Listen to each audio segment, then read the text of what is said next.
وَنُنَزِّلُ مِنَ الْقُرْآنِ مَا هُوَ شِفَاءٌ وَرَحْمَةٌ لِّلْمُؤْمِنِينَ وَلَا يَزِيدُ الظَّالِمِينَ إِلَّا خَسَارًا.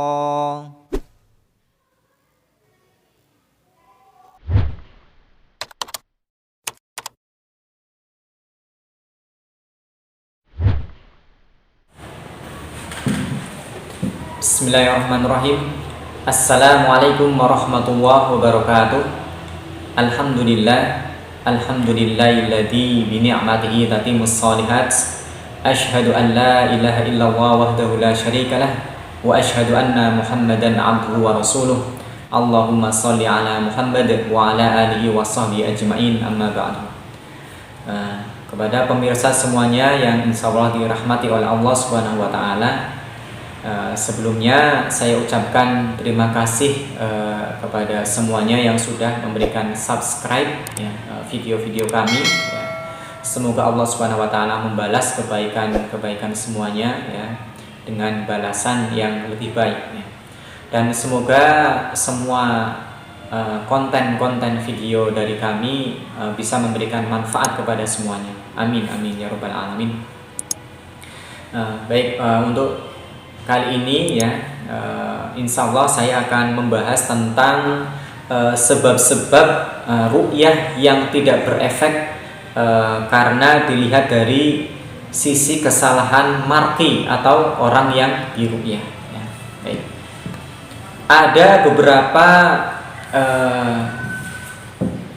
kesalahan yang dilakukan oleh orang yang diruqyah atau marqi, sehingga ru'yah tidak memberikan efek atau memberikan kesembuhan kepadanya.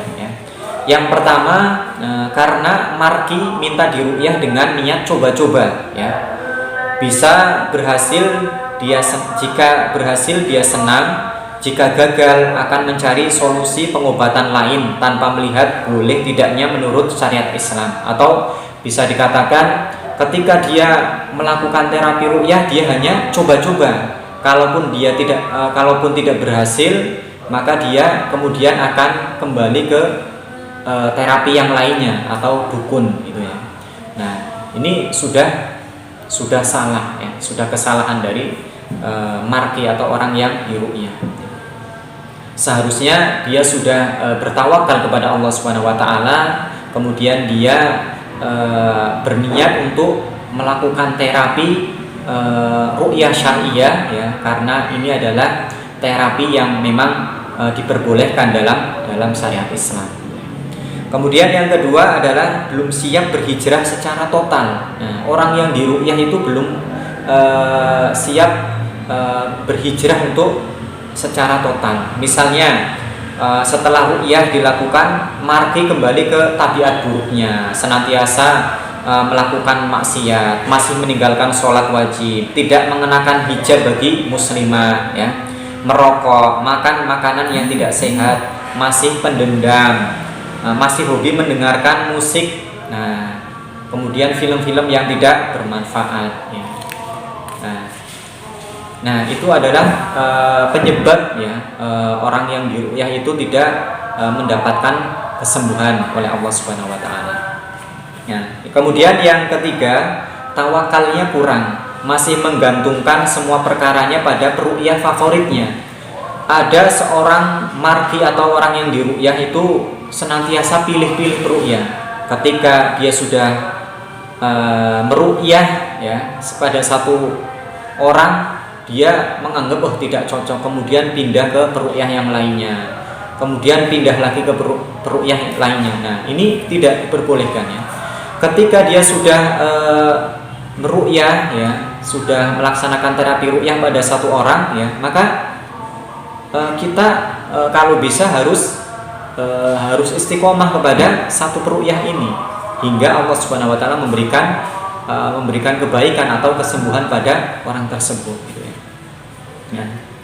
Kemudian yang keempat adalah mudah putus asa dan gampang menyerah. ketika seorang peruqyah sudah meruqyah dirinya, kemudian Allah Subhanahu wa taala belum berkenan memberikan kesembuhan, maka dia merasa putus asa dan gampang menyerah, sehingga dia berpindah kepada peruqyah yang lain atau mungkin terapi yang lain yang malah tidak berdasarkan syariat Islam, atau mungkin kedukun gitu ya. Kemudian yang kelima adalah tidak melaksanakan zikir pagi petang dan jauh dari Al-Quran ya. Ketika seorang peruqyah menyarankan kepadanya untuk senantiasa menjaga zikir pagi dan petang, untuk senantiasa beristiqomah membaca Al-Quran di rumahnya, tetapi dia tidak melaksanakannya, maka bisa jadi dengan sebab ini Allah Subhanahu wa taala tidak memberikan kesembuhan. Bisa jadi kemudian jin atau setannya kembali ke dalam tubuhnya lagi. Kemudian yang berikutnya adalah masih ada penyakit batin yang belum terselesaikan. Semisal dendam ke ayah atau ibunya, dendam ke suami atau istrinya, trauma pelecehan di masa lalu dan lain sebagainya. Makanya seorang marki atau orang yang sudah diruqyah itu harus senantiasa istiqomah. Ketika Allah Subhanahu wa taala belum memberikan kesembuhan kepadanya, dia harus senantiasa rutin ya melakukan ruqyah, terapi ruqyah kepada seorang peruqyah ya, agar Allah Subhanahu wa taala memberikan kesembuhan secara total, secara sempurna gitu ya. Karena bisa jadi ketika ruqyah pertama masih ada yang belum terungkap ya. Maka mudah-mudahan di hari-hari berikutnya Allah Subhanahu wa taala memberikan rahasia atau kemudian terungkapkan kesalahan atau dosa yang dilakukan oleh marki tersebut, sehingga Allah Subhanahu wa taala mau memberikan kesembuhan kepada orang tersebut.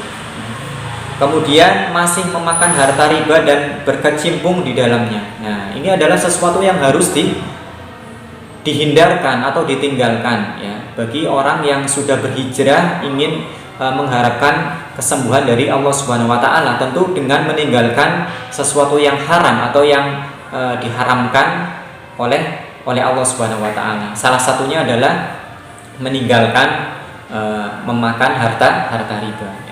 Kemudian yang kedelapan adalah tergesa-gesa ingin cepat sembuh tapi tidak mau menjalani prosesnya. Nah, ini juga salah satu penyebab sehingga seorang marki tidak mendapatkan efek kesembuhan dari ruqyah tersebut ya.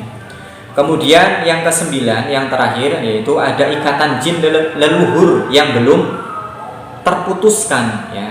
Hal ini bisa diatasi dengan mengumpulkan beberapa keluarga marki yang juga diganggu oleh jin.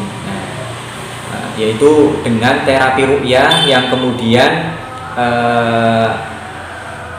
mengucapkan sebuah janji pemutusan ya, atau memutuskan janji leluhur yang sudah dilakukan oleh leluhurnya pada waktu lampau itu, sehingga akan terbebas ya. Baik, ini ya alasan-alasan atau kesalahan-kesalahan marki atau orang yang diruqyah ya, sehingga tidak mendapatkan kesembuhan atau efek ya dari terapi ruqyah tersebut ya. Wallahu a'lam bishawab. Semoga penjelasan ini bisa bermanfaat untuk semuanya. Kurang lebihnya mohon maaf. Wassalamualaikum warahmatullahi wabarakatuh.